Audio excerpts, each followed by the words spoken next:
If you understand the system, you can use it to your advantage. If you don't understand the system, it is going to screw you over many, many, many times.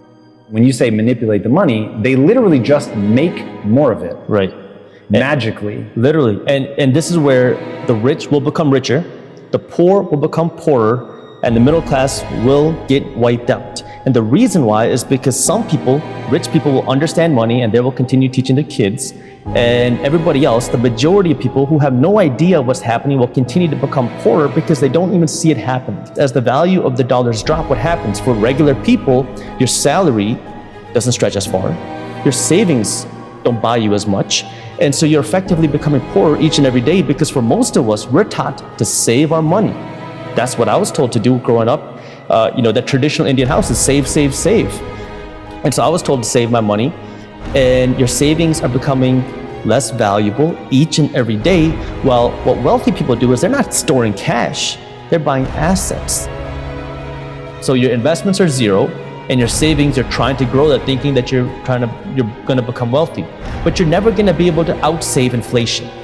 Your savings are literally making you poorer each and every day. However, you don't want to just not save any money. You got to be strategic with it. What I like to say is there are 3 reasons why you should be saving money. You save money for an emergency, have somewhere between 3 to 12 months worth of expenses, depending on your risk tolerance. Save money for a big purchase. You want to buy a car, you want to buy a house, you need some cash to do that. Save money for an investment. If you're not saving money for one of these 3 reasons, you are saving your money the wrong way, and it's making you poorer each and every day. What are the things, the habits that keep people poor? Wow. Well, the first one really has to do with understanding money, because unless you understand what money is, none of the other habits really matter, because at its core, what is money? And when you ask people that, you might say it's a $100 bill, a $50 bill, that's what money is. But what is that money? Because that money that we have today is different than what money was 60 years ago. The money that we call money today is currency. It's really just pieces of paper. And when you understand that, it's going to change what you do with the money. And the reason why I'm saying that is because my family's from India, a state in India called Punjab. And over there, it's a very traditional thing that when you earn this paper dollars, many people will convert this cash into gold because they understand that these paper dollars lose value and it's just paper. So they want to convert it to something real, something tangible, so they will go out and buy gold with it. You have the government and the Fed. The government spends money. Now, where do they get their money? Well, they get their money from taxpayers, people like you, me, people watching this video, through tax dollars. Now, can we hammer that for a second? Sure. The government does not make money. The government takes money from people who are making money. Right.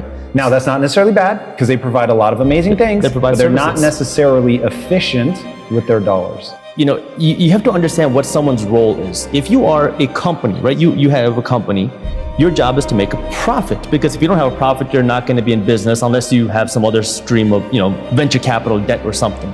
But if you don't have a profit, you can't continue operating. And so your job is to be as efficient as possible as a company.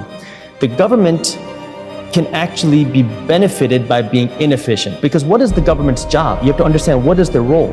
If their goal is to create jobs, well, then you can be as inefficient as you want and you can achieve that goal. Because if I'm the government, I just want to create as many jobs as possible, I can pay people to pick up this mug and put it from the left hand to right hand. I just created the job.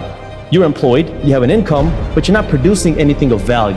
And this is where you have to understand, okay, what is that purpose? And so now, if we get away from the politics for a second, the government now spends money. They get money from taxpayers because the government is not a for-profit entity. They don't create a product and sell it or create something and sell it for a profit. Instead, people make money and then the government taxes your income. Now, just like anybody else, there's checks and balances. If the government has $1 million, they can only spend $1 million, you would think. But that's not how it works. So the government has $1 million, and what's happening now is they're going to spend significantly more than $1 million. Now, if you have a certain amount of income and you spend more than that, what do? Well, you're going to have to subsidize or find that extra cash somewhere. And in the government's case, what they can do is they can go out and look for a loan. It's called a treasury bond. For as long as anyone can remember, have been considered the safest investment anybody can make. Well, what it is you're literally loaning money to the government.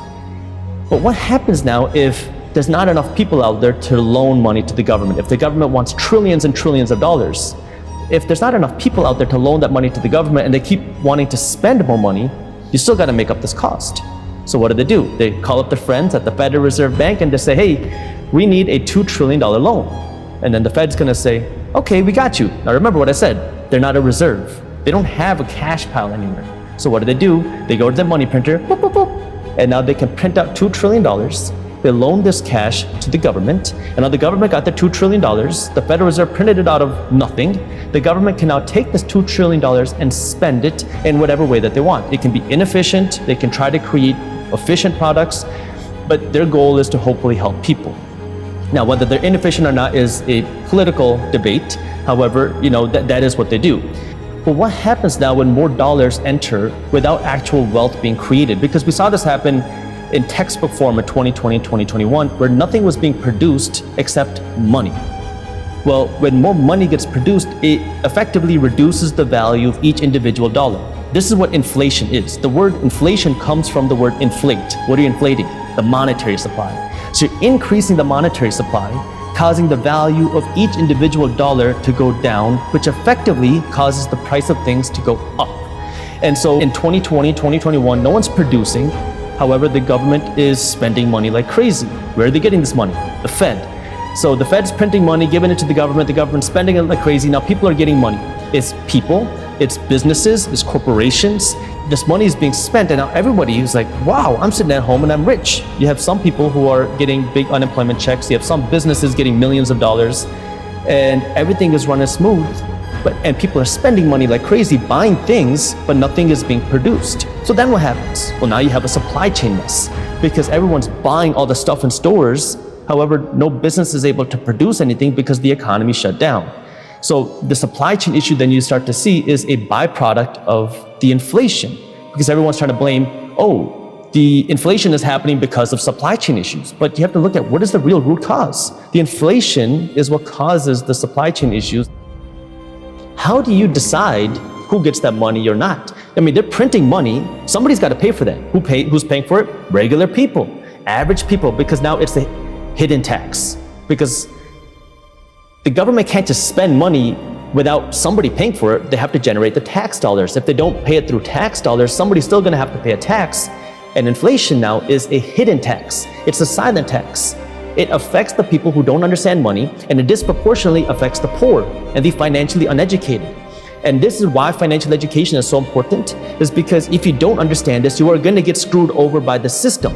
Because now, guess what? Your gas is going to be more expensive, your groceries are going to be more expensive, your home cost is going to be more expensive. The cost to do anything is going to cost you so much more today, next year, the year after that. Well, your salary, hey, you got a raise, but you're actually broker now than you were before the raise because your raise isn't keeping up with inflation.